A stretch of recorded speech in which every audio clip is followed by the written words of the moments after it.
Bonjour et bienvenue sur Enersquid, la solution qui vous permet d'évaluer en quelques clics l'ensemble des projets de transition énergétique. Aujourd'hui, nous allons modéliser un projet innovant qui consiste à produire de façon décentralisée de l'hydrogène avec un électrolyseur branché au réseau qui va coproduire de la chaleur. Sans plus attendre, je vous propose de démarrer une simulation ici et d'aller sur la page projet. Sur cette page, nous pouvons tout d'abord renseigner le nom du projet. Le décrire succinctement éventuellement, spécifier la durée de vie, les taux d'actualisation et d'inflation, et puis la devise du projet. Ensuite, nous pouvons ici configurer notre projet énergétique, tout d'abord en zoomant sur cette carte, en allant par exemple sur cette parcelle de France, et de placer ici une consommation d'hydrogène, comme ceci.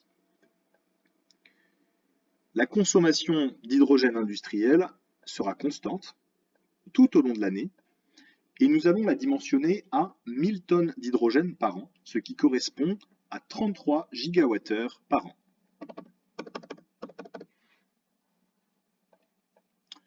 Pour produire cet hydrogène, nous allons utiliser un électrolyseur situé ici parmi les convertisseurs.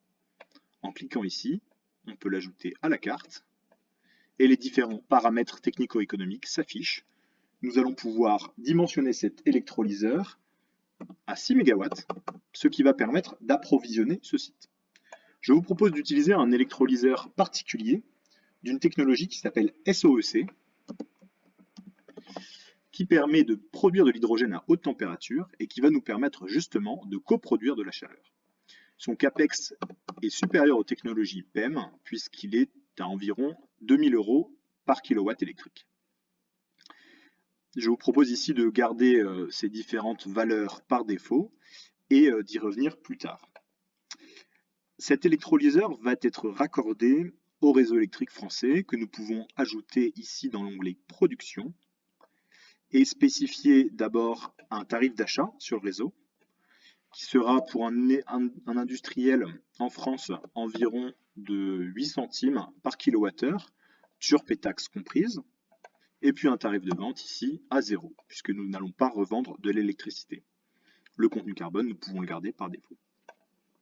Et en dessous, nous pouvons voir deux indicateurs principaux, le coût actualisé de l'énergie à 16 centimes par kilowattheure, ce qui va correspondre à environ 5 € par kilo d'hydrogène, et un contenu carbone de 92 grammes de CO2 par kilowattheure.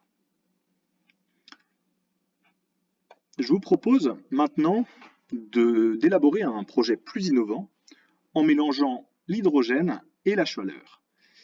Pour ce faire, ajoutons par exemple la consommation de chaleur de ce site. On peut imaginer que sur ce site, on a également des bureaux, donc du tertiaire, et que l'ensemble des bureaux consomment une chaleur totale de 15 gigawattheures par an.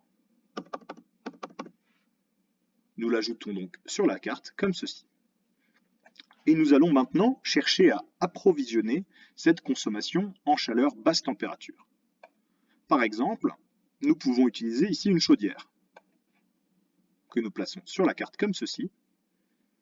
Une chaudière basse température d'une puissance de 5 MW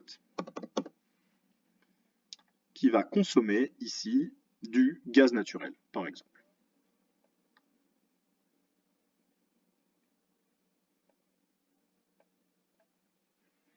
Ensuite, nous pouvons spécifier par exemple la durée de vie de la chaudière, qui va être de 20 ans, pour correspondre à la durée du projet. Et nous pouvons modifier les paramètres de l'électrolyseur, avec notamment ici la possibilité de coproduire un vecteur secondaire. Lorsqu'on coche cette case, un menu s'affiche et on peut coproduire un vecteur supplémentaire à l'hydrogène qui est produit par l'électrolyseur. Ici, nous pouvons par exemple sélectionner la chaleur basse température et spécifier un rendement de 20%.